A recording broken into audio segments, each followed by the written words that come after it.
asset खालको story लेखिदिनुहुन्छ ए त हामी सबैजना जाने अनि सुटिङ पनि गर्ने कुरा गर्दै गर्ने अनि सब काम पनि गर्दै कति रमाइलो रहेछ गाई छ कुनै बाथ वनको सिन हुन्छ भने एउटा हँसुवा लिने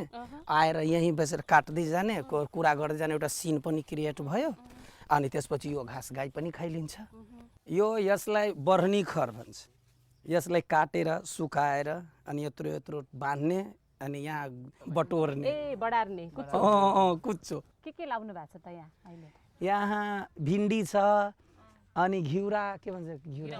बोरी छ भन्टा छ लौकी छ फर्सी छ अनि सिमी रोपेछु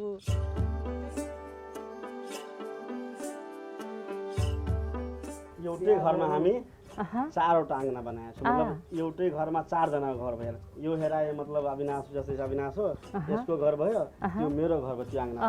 त्यो सायद अर्कोको घर भयो यतै बाहिर जाने एउटै घरबाट सब हामी मिल्छ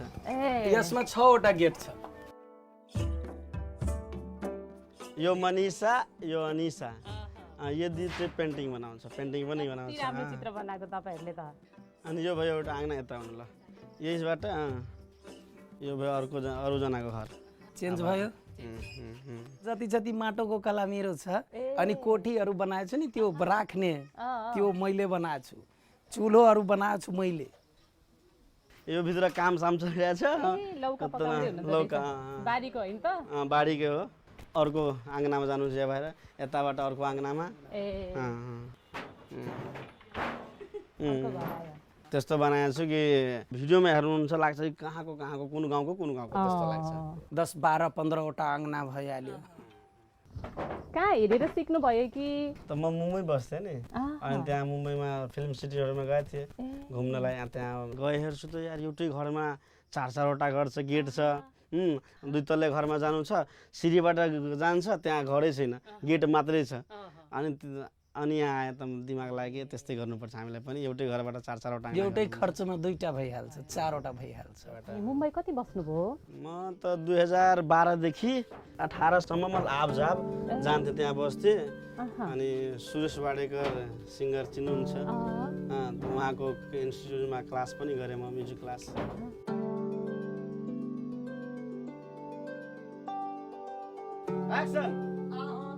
लाखौं दर्शकको दिलभित्र स्थायी ठेगाना बनाउनु अघि यो टोली बेठेगान थियो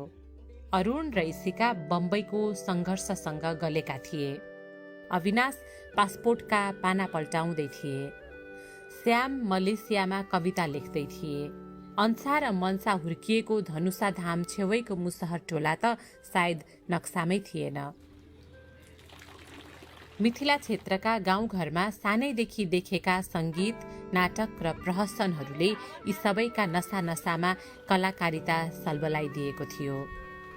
कथा जिन्दगीका त आफ्ना कति कलाकारको यस्तो हुन्छ कि दुःखले गर्दा पैसा नभएर गर्दा म यसमा काम रुचि आउँछ भने गर्छ कि तर मेरो यस्तो होइन मेरो घर पनि सुखी सम्पन्नै छ पुरोहिती पूजा गरेर म पण्डित झा मैथिल ब्राह्मण यहाँको सानैदेखि कलाकारिता मलाई धेरै रुचि थियो म आफ्नो गार्जियनको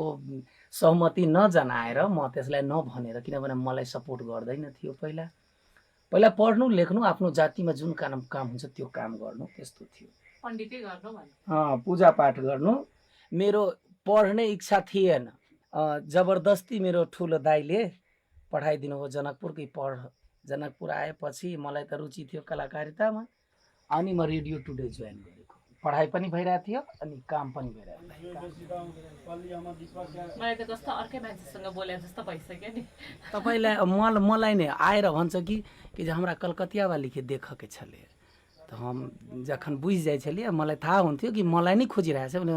हैन अहिले आएको छैन त्यसले आफ्नो घर गएछ तराईको मान्छेहरू यसलाई हौसली भन्छ अहिले त यो चल्दैन तैपनि म भिडियोमा लाउँछु यसलाई पाइत भन्छ पहिला सुन चाँदी कम भएको बेलामा मान्छेहरू यो नेपाली पैसा यो एक रुपियाँ गरेर जम्मा गरेर अनि सुनार कहाँ जान्थे अनि यो माला यसलाई पाइत यो भयो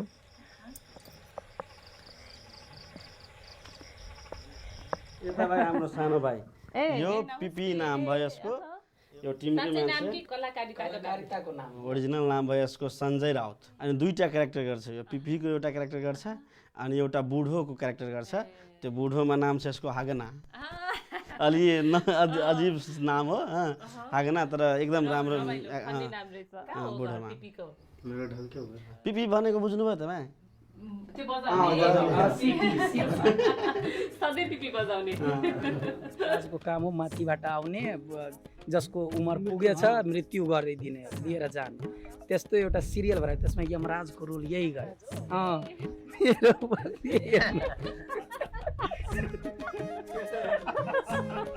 हेर्नु कस्तो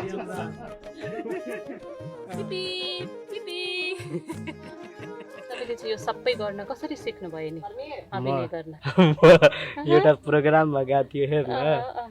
बस्ने हुन्छ नि कलाकारहरूको ठाउँ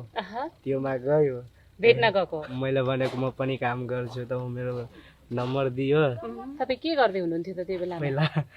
म अर्कै काम के गरिरहेको काम गर्नु बाख्रा थियो भैँसी थियो गाई थियो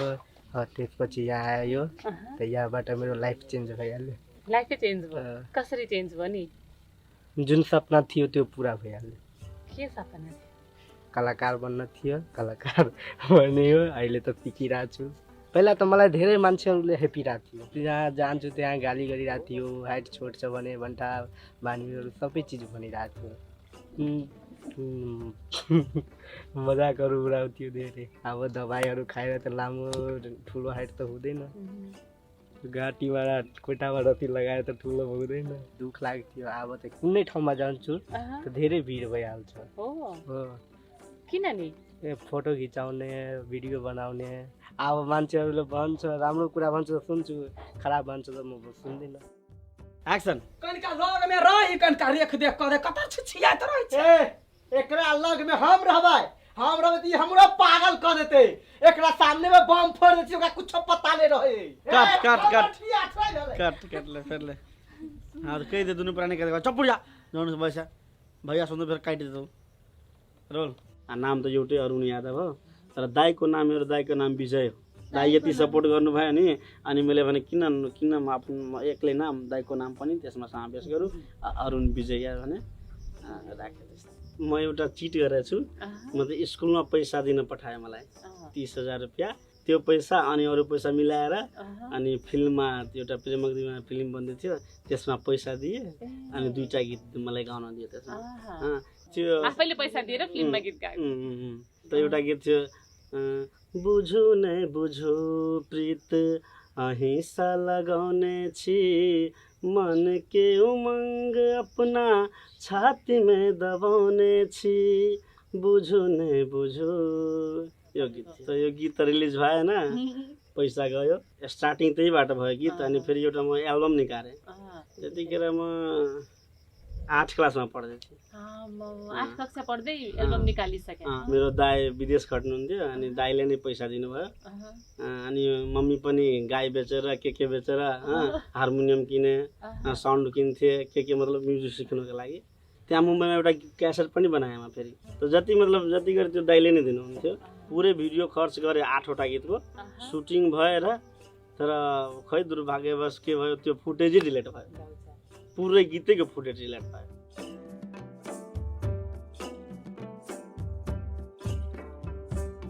ल एउटा हाम्रो जुन जस्तै मेन कलाकार भयो एउटा मेन कलाकार आउँदै हुन्छ आउनु मेरो जोडी नमस्ते